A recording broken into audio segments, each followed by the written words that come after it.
It's time once again for Dialogue Conspiracy with Mae Brussel. For the past 14 years, Mae has been researching and uncovering facts and evidence from between the lines of the news and placing them in a more thorough perspective of how conspiracy, political assassination, and abuses of power affect us all. Dialogue Conspiracy originates with KLRB-FM in Carmel, California. And now, Mae Brussel. Good evening. This is Mae Brussel. It's Dialogue Conspiracy number 314, and it's March the 26th, 1978. At first, in celebration of Easter, I was going to read certain sections of Wilhelm Reich's book, The Murder of Christ, which is one of my favorite books. Wilhelm Reich was violently anti-Nazi. He was also anti-communist and a great philosopher, and has written books on the origins of fascism. And also, The Murder of Christ is an important book because he tells how we continuously are in a trap and we don't get out of this trap because we don't ask the right questions, and therefore we're not getting the right answers, and that man has literally slaved himself, that he's born free and he ends up a slave. I wonder if he really is born free, but Wilhelm Reich believes that, or has the potential to be free. And in this book, he talks about the crucifixion of Jesus as a conspiracy and plot, and that these same kinds of murders and assassinations that are going on now of the individuals or large masses of people is a continuation of the same mentality. The same kind of people that were killing Jesus are killing today for the same reasons, and that the unsolved reason of why Jesus was killed is the reason that these murders and assassinations go on now, that we have all the religions we need and all the philosophers we need, and yet the world doesn't get better. It just gets worse. I like the book, and maybe on another program I will go into it. In case you don't know the book, it's called The Murder of Christ by Wilhelm Reich. It came out in 1953. As I say, he died in American prison under mysterious circumstances. He was brought in on some charges that were laid upon him. We can go into details on that had nothing to do with his philosophy, and people were misusing his principles on cancer research and his particular suggestions for cure for cancer. And because people were using his suggestions and misusing his information, he was arrested and put in prison, and then he died in prison. But I thought I would continue where I left off last week and just caught up on some of the articles I have on my desk that I do want to go into, that I don't have time to speak about at depth, but I want to keep you on top of some of the news. I also wanted to do a resume of the shows that I've done since last year. It was just March 28th last year, Sunday, that I started taping the shows, not only for my own personal use. I have all the shows from the past 6 years, or almost all of them, but to get them out to people at cost, the tape cassettes of Dialogue Conspiracy. And if any of you want the subject titles of the shows for the past year, the dates and the cost and the names of the subjects, you can send me a self-addressed stamped envelope. Be sure to stamp it and put your name inside, and I'll send you a list of these shows, and you can go through these. And I'd like to probably next week take some of these shows and give an update count of what happened in this last year since we did these programs on Dialogue Conspiracy. An example is program number 284. That was in August 1977, August 29th. And I did a program on the murder of Elvis Presley and how he was drugged.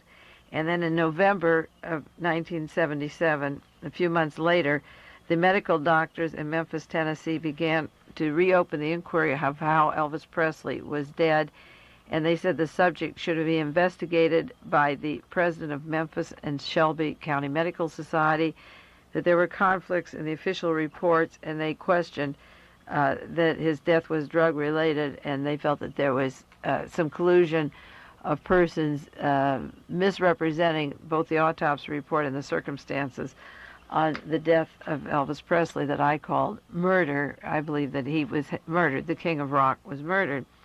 I also talked several times about the gemstone file. I did several broadcasts on the gemstone file and various persons that were named in this controversial document, and many people have ordered it from me. If you don't have that, I've reproduced those. They're $2 a copy for 30 pages, put out by Bruce Roberts, a summary of the way the various conspiracies and intrigues have been going on since 1932, beginning with Aristotle, the role of Aristotle Onassis, and then up through 1972. Bruce Roberts, who wrote the Gemstone Files, died about a year ago, of brain tumor. Programs January 1st and January 8th this year were of the Gemstone File.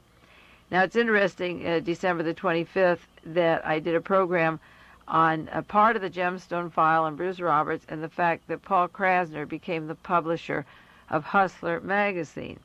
And then just before Larry Flynt was shot and almost fatally killed, he was in Cincinnati, Ohio, speaking about the Gemstone File and referring to this as a possible reason for people to be killed. He said, whoever has the Gemstone File is killed, whoever has his outline of how the conspiracies take place. And about 3 weeks later, Larry Flynt was shot.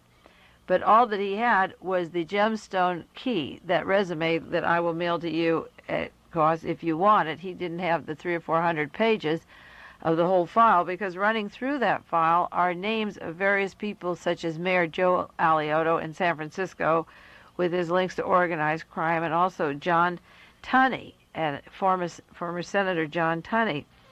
And here was Larry Flynt talking about the Gemstone File in Cincinnati, and he doesn't know what's in it. And I heard from 3 different sources that John Tunney became the attorney for Larry Flynt when he took over the LA Free Press and went into the assassination business in Los Angeles, California. The offices where he located Mark Lane and Dick Gregory, and the Realist offices with Art Kunken, to get out the Realist again, are the floor above John Tunney's offices in Century City.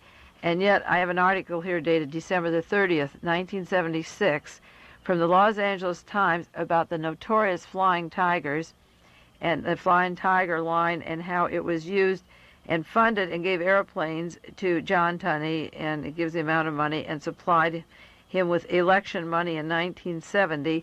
And also John Tunney's name comes out in reference to possible Howard Hughes money that was given for his campaigns.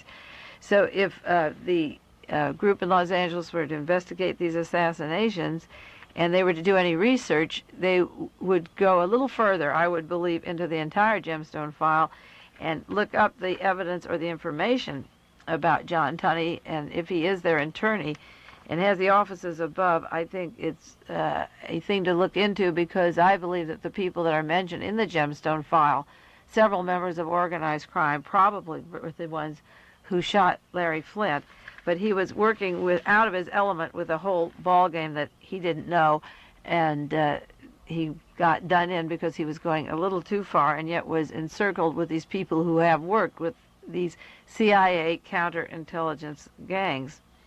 Also, during the year, I've talked about Howard Hughes on various programs, on Dialogue Conspiracy, on the kidnapping of Howard Hughes. I talked about that last October 1977 and in June of 77.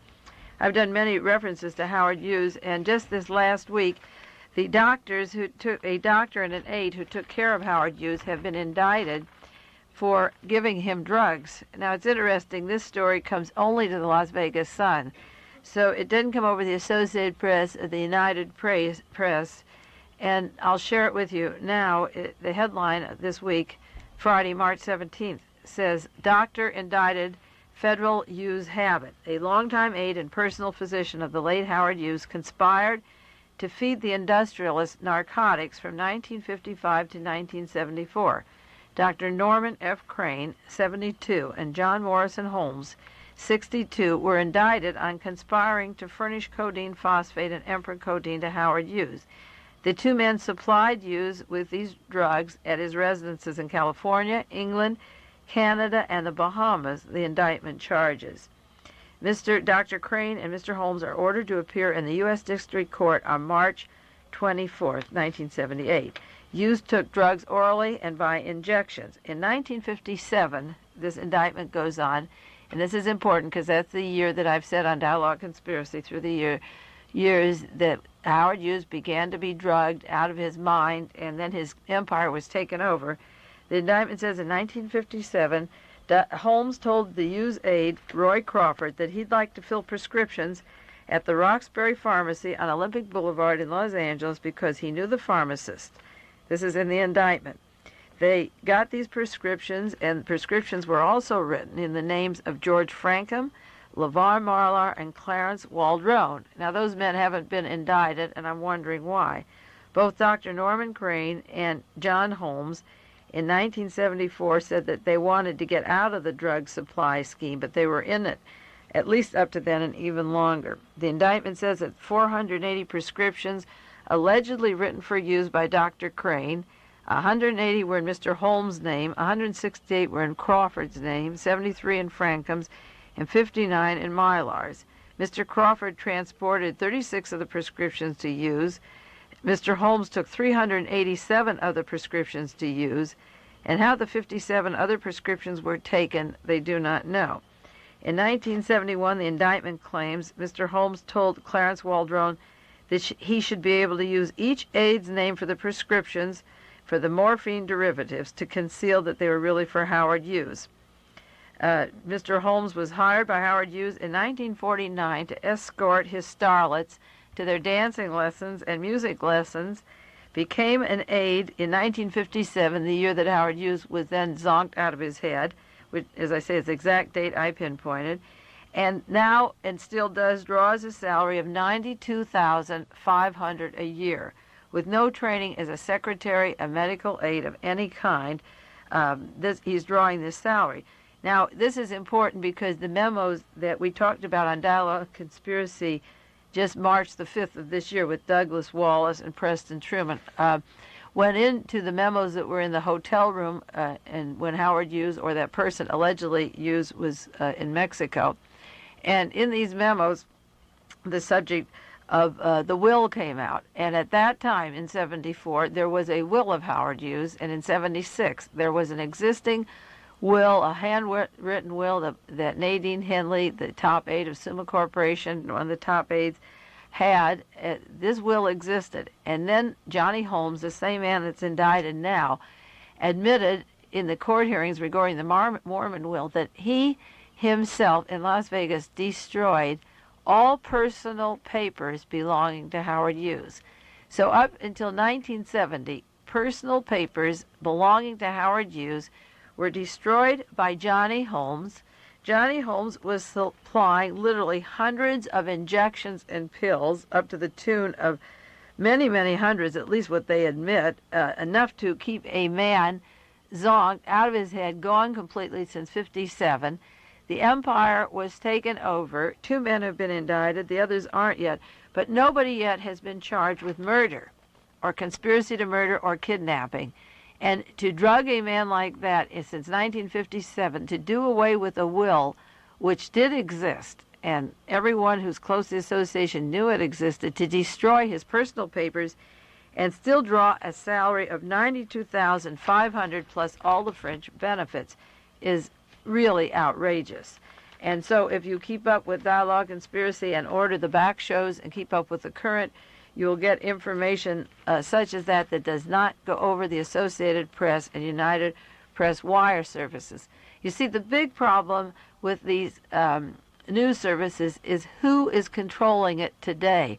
I just did a 4-hour show with Ray Bream in Los Angeles, a radio show Friday night, Saturday morning, from 12 at night till 4 in the morning. And the whole Southwest area was very much interested. It was a different ballgame than when I did shows with Ray 2 or 3 years ago. And the people, everyone who called in for 4 hours, completely understood the problems. But we can't come up with the solution, because to admit conspiracies exist in the Los Angeles Police Department, with the killing of Sirhan Sirhan, in the John Kennedy assassination, in the Howard Hughes case, the evidence is all there, the payoffs are all there. But who keeps covering it up now? A man named Gerald Ford was at the Warren Commission and said, I can handle the Associated Press and United Press. That was at one of their very first meetings, and that was in the minutes of the meetings. But does he still control it? Who controlled Gerald Ford? Gerald Ford was a selected agent for Congress in 1946, like Richard Nixon, when members of the Hughes organization came up to him in Michigan and ran him for Congress, the House of Representatives. And in California that year, Richard Nixon was put up against Jerry Voorhees, and Claude Pepper was put up in Florida, all by the same teams. But that was 1946. Who is controlling the news now? There's another example of news control, as I say, on Dialogue Conspiracy, March the 5th of this year, just 2-3 weeks ago. Douglas Wallace was with me and brought those papers, and you can get the tape recording of that show if you missed it or if you want to have it as a collector's item. I think they're important to save. Douglas Wallace talked about the fact that a federal judge in Utah hears all cases pertaining to Howard Hughes and Summa Corporation, and yet, even with the memos taken from the Hughes people, Judge Anderson has been in their pocket. Well, after he left here, we did the program here March the 5th. He went back to Portland, Oregon, and March the 11th, there was a headline story in the Las Vegas Sun. It was a UPI story. That means the United Press International covered a press conference that Doug Wallace had. The Associated Press didn't have a story. Reuters didn't have it. The Los Angeles Times didn't pick it up. The New York Times, the Washington Post, none of the papers that I take, the 10 a day, nor anybody I know, has seen this story except one article, a headline across 2 columns of the Las Vegas Sun, March the 11th. It said, Mormon renegade Douglas Wallace, they call him a renegade because he is a high priest in the Mormon church who has differed from the church because of their fascist leanings and their genocidal policies. It says Mormon renegade Douglas Wallace cited a secret in-house memo from Howard Hughes, it was in the files in Mexico, and asked for the impeachment of federal Judge Anderson, who's handling Hughes cases in Utah. Wallace had a security guard on hand to guard against the theft of what were 4,000 pages of first-generation mimeograph copies from the Hughes files. He asked that Judge Alden J. Anderson be removed from the federal court as a federal judge in Utah. He cited communication of Chester Davis in August of 1975 with memos that asserted, in quotes, communication from Chester Davis, the Summa attorney and one of the triumvirate running the Hughes empire at the time, have said that Chester says Johnny Meyer, this is a man who used to work for Howard Hughes and then was sued by the Hughes people, Johnny Meyer will have to be destroyed. Now that we have Judge Anderson in our pocket in Utah, we should not let him get away. This was a memo found among the Howard Hughes possessions. Judge Anderson was hearing the case where the Summa Corporation had a lawsuit against Johnny Meyer for taking money from them in a swindling, land swindling charge. And there were also memos that Howard Hughes said, Meyer didn't steal money from me. I trust Johnny Meyer. He didn't do anything wrong. And yet Judge Anderson wouldn't allow this to be entered into the court, that even the Hughes papers themselves from Mexico said that he trusted Meyer and that Meyer had not hurt the Hughes Corporation.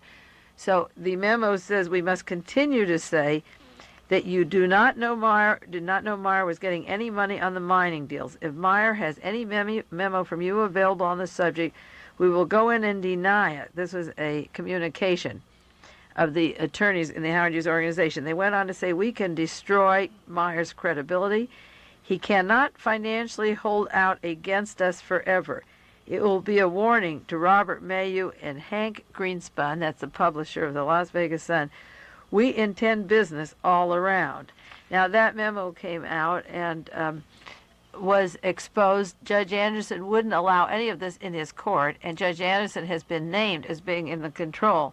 Now Johnny Meyer is trying to open banks in the South Pacific, and the Hughes people have gone in there and tried to break him financially, and the judge suddenly on this case gave a reversal to Meyer's favorite position and found him guilty, and the Summa people could collect $5 million for a decision against Johnny Meyer. This case and the press conference that Doug Wallace had after he left my home, where I told you he had these 4,000 pages that we went through, it was held but not covered anywhere in the world. You can carry documents and memos and get them directly from the police in Mexico City. Only 3 copies are available in the world, and yet this doesn't make the news or the wire service, and therefore you have to hear it on KLRB. I've talked a lot during the year on the various programs, looking over the list on mind control and the use of the intelligence community for programming people for these mass murders, an excuse for terror on the streets. I gave specific examples of Son of Sam, David Berkowitz in New York, and the various people coming out of veterans hospitals, mental hospitals, and prisons, or people at large, engineers and prominent people in the community, who all of a sudden are hearing messages and going berserk, who've been in the hands of physicians and who I believe are being trained to kill for just senseless terrorism. There was a chance for one of these senseless terrorists to come to trial this week in San Francisco, and just when he was ready to come to trial, he was found dead in his cell. There's no way to get to their heads to see if there's electrode implants. There's no way to get autopsies on these cases. And I follow these various random murders, and those of you that listen to Dialogue Conspiracy can cut out for me and mail to me like many people do. Every time you see a murder of one person or 3 or 4 or these massacres, save the articles and mail them to me and see what the suspect says, such as Gary Gilmore saying there was a veil over my eyes, I had to kill, I couldn't stop myself. And then we traced him to this hospital in Boston where he had multiple electroshock.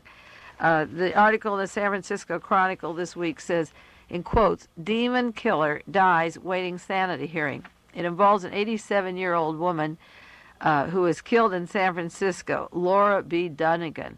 And she very innocently, she wasn't doing anything in particular, but a 30-year-old man, Carl Casperson, a civil engineer, killed her. He knew her, and he said the demons made me do it.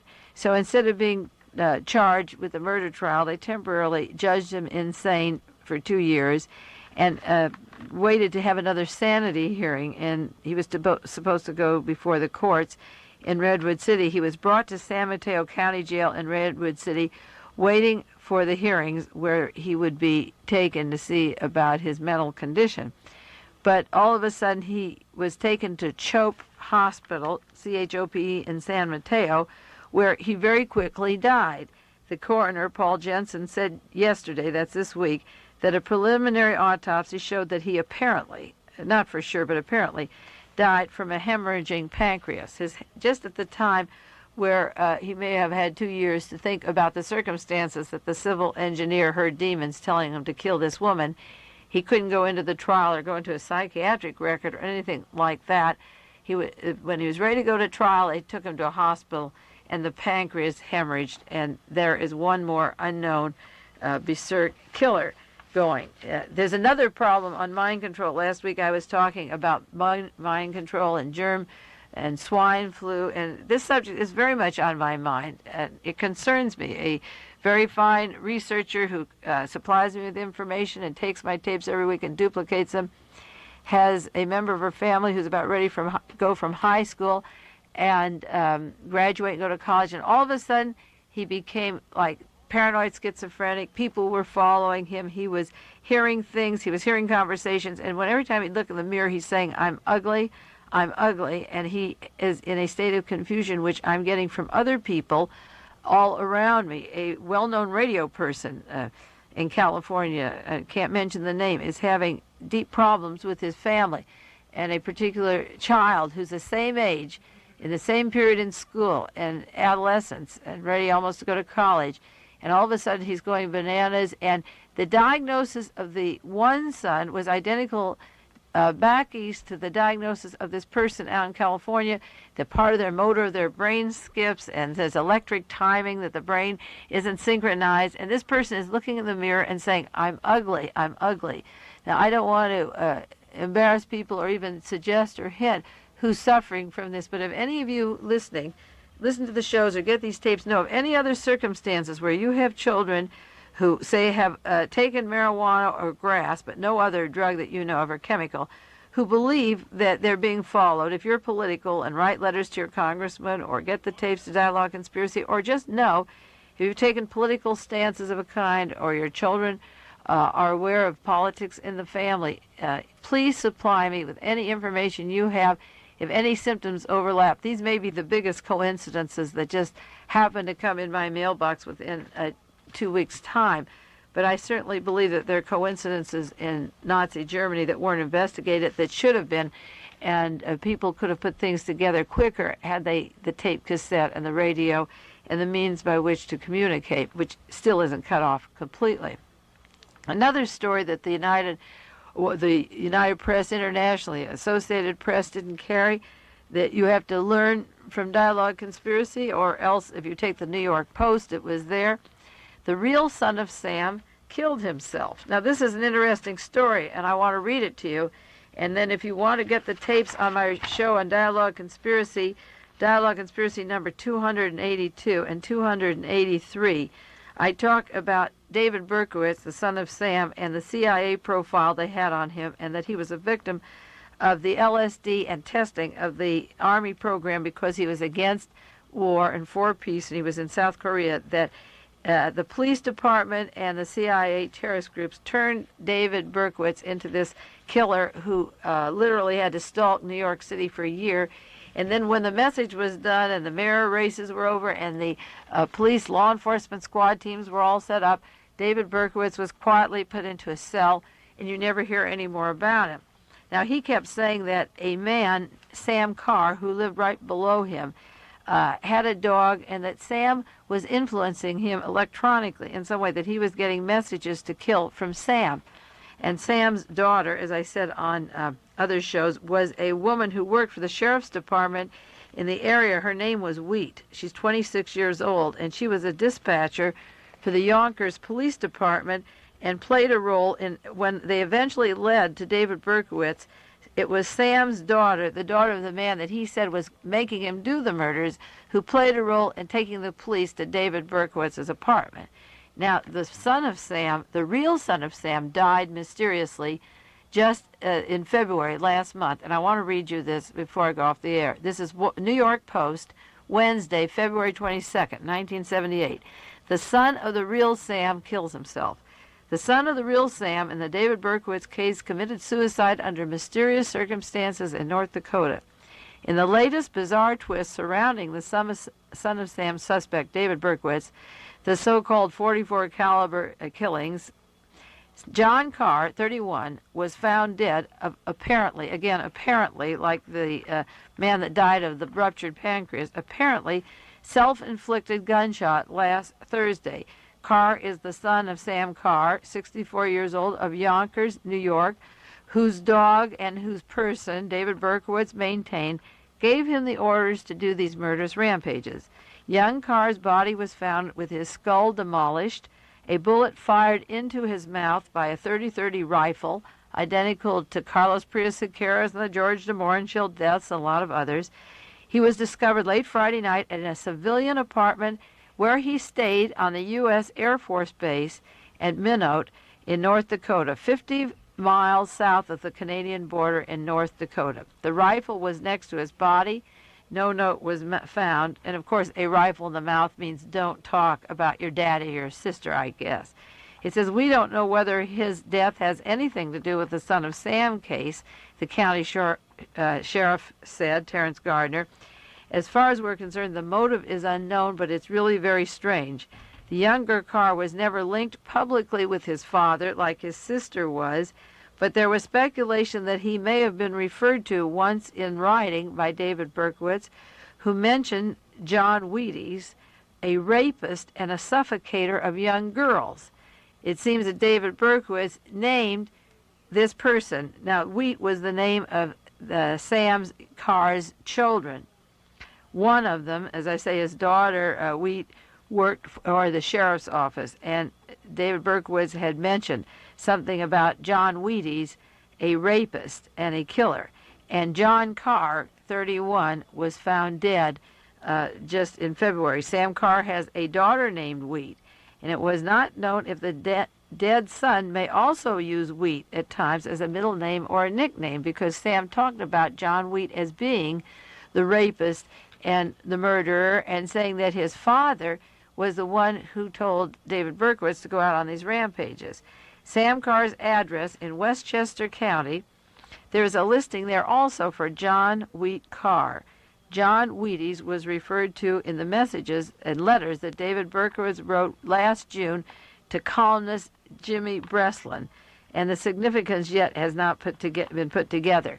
Well, I see I only have one more minute now, and I may go a little more back onto Sam and go over some of the shows of last year to show you how important they are and how these leads that I'm giving you, if you follow them months and years later, you will see the pieces come together.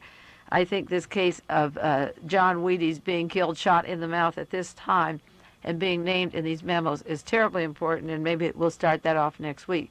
Meanwhile, those of you who are celebrating Easter still this evening, and this will come late back east for those of you who already had the holidays pass, read Murder of Christ by Wilhelm Reich. Have a good year, and I'll see you next week, or be speaking with you on Dialogue Conspiracy. You've been listening to Dialogue Conspiracy with Mae Brussell.